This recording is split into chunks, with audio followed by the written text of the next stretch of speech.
ಥಿಯೇಟರ್ಗಳಲ್ಲಿ ಬಿಡುಗಡೆಯಾಗಿ ಕೆಲವು ದಿನಗಳಾಗಿವೆ.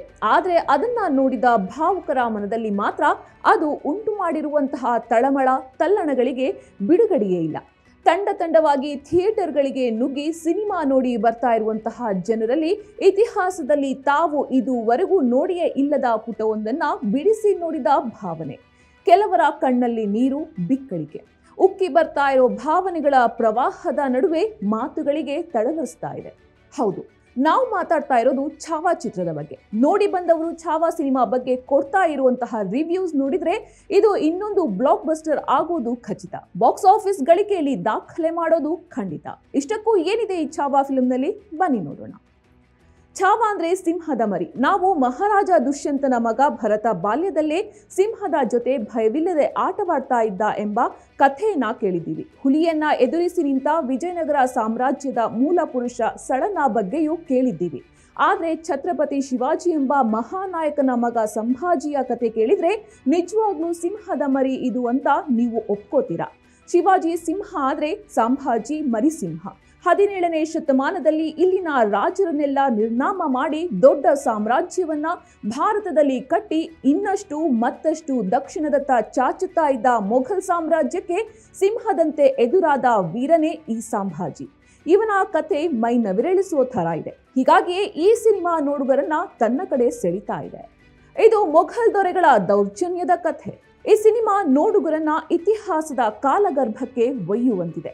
17ನೇ ಶತಮಾನದ ಕೊನೆಯ ಒಂದು ದಶಕದಲ್ಲಿ ನಡೆಯುವಂತಹ ಘಟನಾವಳಿಗಳನ್ನ ಈ ಚಿತ್ರಕಥೆ ಆವರಿಸಿದೆ. ಪುಣೆ, ಮಹಾರಾಷ್ಟ್ರ, ಇಲ್ಲಿನ ಪಶ್ಚಿಮ ಘಟ್ಟಗಳು, ರಾಜಸ್ಥಾನ, ದಿಲ್ಲಿ ಇವೆಲ್ಲವೂ ಕತೆ ನಡೆಯುವ ಜಾಗಗಳಾಗಿವೆ. ಇತಿಹಾಸದಲ್ಲಿ ಮುಚ್ಚಿ ಹೋದಂತಹ ಹಲವು ಪುಟಗಳು ಈ ಸಿನಿಮಾದಲ್ಲಿ ತೆರೆದುಕೊಂಡಿವೆ. ಬ್ರಿಟಿಷರ ವಿರುದ್ಧ ಭಾರತೀಯರು ನಡೆಸಿದ ಹೋರಾಟದ ಕತೆ ನಮಗೆ ಗೊತ್ತಿದೆ. ಆದರೆ ಮುಸ್ಲಿಂ ದಾಳಿಕೋರರು, ಮೊಘಲ್ ಕ್ರೂರಿಗಳು ಭಾರತೀಯರ ಮೇಲೆ ನಡೆಸಿದಂತಹ ಶತಮಾನಗಳ ಕಾಲದ ದಾರುಣ ಅನಾಚಾರ, ಅತ್ಯಾಚಾರ, ಹಿಂಸೆ ಇವುಗಳ ಕುರಿತಾದಂತಹ ಸತ್ಯಗಳನ್ನೆಲ್ಲ ನಮಗೆ, ನಮ್ಮ ಮುಂದಿನ ಜನಾಂಗಕ್ಕೆ ತಲುಪಿಸೋರು ಯಾರು?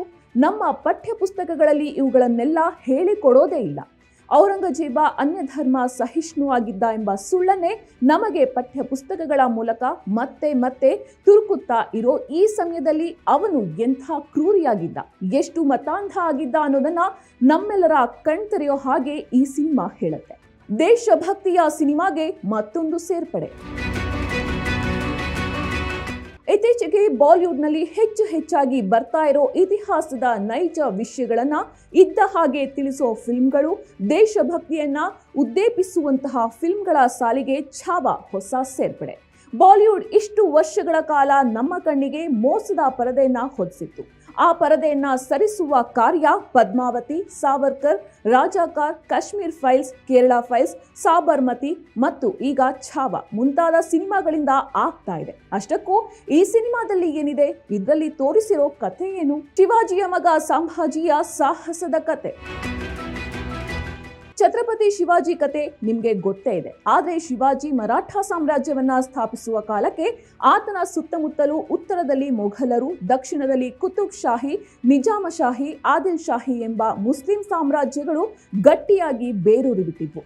ಇವರೆಲ್ಲರ ನಡುವೆ ಶಿವಾಜಿ ಕೇಸರಿ ಧ್ವಜವನ್ನ ಬಲವಾಗಿ ಊರಿದ್ದ. ಇಡೀ ಭಾರತವನ್ನು ಆಳ್ಬೇಕು ಮತ್ತು ಎಲ್ಲರನ್ನು ಇಸ್ಲಾಂಗೆ ಮತಾಂತರ ಮಾಡಬೇಕು ಅಂತ ಕನಸನ್ನ ಕಾಣ್ತಾ ಇದ್ದ ಮೊಘಲ್ ದೊರೆ ಔರಂಗಜೇಬನಿಗೆ ಇದನ್ನ ಸಹಿಸೋದಕ್ಕೆ ಆಗಲಿಲ್ಲ. ಶಿವಾಜಿ ತೀರಿಕೊಂಡ ನಂತರ ಮರಾಠ ಸಾಮ್ರಾಜ್ಯವನ್ನ ತಾನು ಬಹಳ ಸುಲಭವಾಗಿ ಅಳಿಸಿ ಹಾಕಬಹುದು ಅಂತ ಔರಂಗಜೇಬ ಅಂದುಕೊಂಡ್ರೆ ಸಿಡಿಲ ಮರಿಯಂತೆ ಕಾಣಿಸಿಕೊಂಡವರು ಶಿವಾಜಿಯ ಮಗ ಸಂಭಾಜಿ. ಮೊಘಲರ ಶಕ್ತಿ ಕೇಂದ್ರವಾಗಿದ್ದ ಬುರ್ಹಾನ್ಪುರದ ಮೇಲೆ ಆಕ್ರಮಣ ಮಾಡಿದ.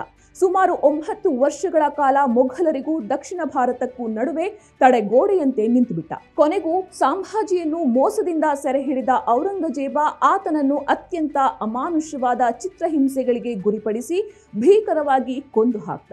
ಆದ್ರೆ ಸಂಭಾಜಿಯ ಬಲಿದಾನ ವ್ಯರ್ಥವಾಗಲಿಲ್ಲ. ಮುಂದೆ ಸತತವಾಗಿ ಮೊಘಲರ ವಿರುದ್ಧ ಹೋರಾಡಿದ ಮರಾಠರು ಮೊಘಲರನ್ನ ಬಗ್ಗು ಬಡಿಯೋವರೆಗೂ ಬಿಡಲಿಲ್ಲ.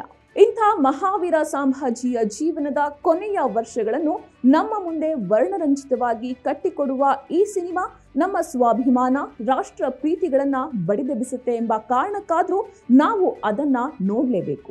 ಸಂಭಾಜಿಯ ಬಲಿದಾನವನ್ನ ನಮ್ಮ ಮುಂದಿಡುವ ಮೂಲಕ ಇತಿಹಾಸದ ಗರ್ಭದಲ್ಲಿ ನಮ್ಮ ನೆನಪಿನಿಂದ ಮರೆಯಾಗಿದ್ದ ಪುಟಗಳನ್ನು ಮತ್ತೆ ಮುನ್ನೆಲೆಗೆ ತಂದಿದೆ.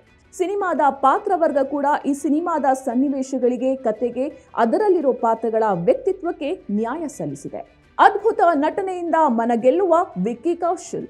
ಸಂಭಾಜಿ ಪಾತ್ರವನ್ನ ಮಾಡಿರುವ ವಿಕ್ಕಿ ಕೌಶಲ್ ಆ ಪಾತ್ರದಲ್ಲಿಯೇ ಜೀವಿಸಿದ್ದಾರೆ. ಬಾಲಿವುಡ್ನ ಬಿಗ್ ಖಾನ್ದಾನ್ಗಳ ಹೊಳಪಿನ ನಡುವೆ ತಮ್ಮ ವರ್ಚಸ್ಸಿನ ಪಾತ್ರಗಳನ್ನ ಕಂಡುಕೊಳ್ತಾ ಇರುವ ವಿಕ್ಕಿ ಕೌಶಲ್ ಈ ಸಿನಿಮಾ ಮೂಲಕ ದೊಡ್ಡ ನಟನಾಗಿ ಹೊರಹೊಮ್ಮಿದ್ದಾರೆ. ಸಂಭಾಜಿಯ ಕೆಚ್ಚು, ರೊಚ್ಚು, ಹೋರಾಟದ ಸಂಭ್ರಮದಲ್ಲಿಯ ವೀರತನ, ಭಾವುಕತೆ, ಶೃಂಗಾರ ಎಲ್ಲವನ್ನವರು ನಮ್ಮ ಕಣ್ಣಿಗೆ ಕಟ್ಟುವಂತೆ ಅಭಿನಯಿಸ್ತಾರೆ. ಉರಿ ಸರ್ಜಿಕಲ್ ಸ್ಟ್ರೈಕ್ ಫಿಲ್ಮ್ನಲ್ಲಿ ಮೇಜರ್ ವಿಹಾನ್ ಸಿಂಗ್ ಶರ್ಗಿಲ್ ಆಗಿ ದೇಶ ಪ್ರೇಮದ ಕಿಡಿ ಹತ್ತಿಸಿದ್ದ ವಿಕ್ಕಿ ಕೌಶಲ್ ನಂತರ ಸ್ಯಾಮ್ ಬಹದ್ದೂರ್ ಸಿನಿಮಾ ಮೂಲಕ, ಇದೀಗ ಛಾವಾ ಮೂಲಕ ತಮ್ಮ ಸಿನಿಮಾ ಬದುಕಿನ ನೆಕ್ಸ್ಟ್ ಲೆವೆಲ್ಗೆ ಹೋಗಿದ್ದಾರೆ. ಔರಂಗಜೇಬನಾಗಿ ಅಕ್ಷಯ್ ಖನ್ನಾ ಅಮೋಘ ನಟನೆ. ಇನ್ನು ಔರಂಗಜೇಬನಾಗಿ ನಟಿಸಿರುವ ಅಕ್ಷಯ್ ಖನ್ನಾ ಪರಕಾಯ ಪ್ರವೇಶ ಮಾಡಿದ್ದಾರೆ. ಔರಂಗಜೇಬನ ಕಾರ್ಯ, ಮಹತ್ವಾಕಾಂಕ್ಷೆ, ಕುಟಿಲತನಗಳೇ ಮೈವೆತ್ತಂತೆ ನಟಿಸಿದ್ದಾರೆ. ಸಂಭಾಜಿಯ ಗೆಳೆಯನಾದ ಚಾಂದೋ ಗಾಮಾತ್ಯನ ಪಾತ್ರದಲ್ಲಿ ವಿನೀತ್, ಮಹಾರಾಣಿಯಾಗಿ ರಶ್ಮಿಕಾ ಮಂದಣ್ಣ ತಮ್ಮ ಪಾತ್ರಗಳಿಗೆ ನ್ಯಾಯ ಸಲ್ಲಿಸಿ ಈ ಚಿತ್ರವನ್ನ ನೋಡುಗರ ಕಣ್ಣಿಗೆ ಹಬ್ಬವಾಗುವಂತೆ ಮಾಡಿದ್ದಾರೆ. ಈ ವರ್ಷ ಹೆಚ್ಚು ಕಲೆಕ್ಷನ್ ಮಾಡಿರೋ ಸಿನಿಮಾ ಇದು. ಛಾವಾ ಫಿಲ್ಮ್ ಫೆಬ್ರವರಿ 14ರಂದು ಬಿಡುಗಡೆಯಾಗಿದೆ. 2025ರಲ್ಲಿ ಬಿಡುಗಡೆಯಾಗಿರೋ ಎಲ್ಲಾ ಫಿಲ್ಮ್ಗಳಲ್ಲಿ ಛಾವಾ ಹೈಯೆಸ್ಟ್ ಕಲೆಕ್ಷನ್ ಮಾಡಿದೆ.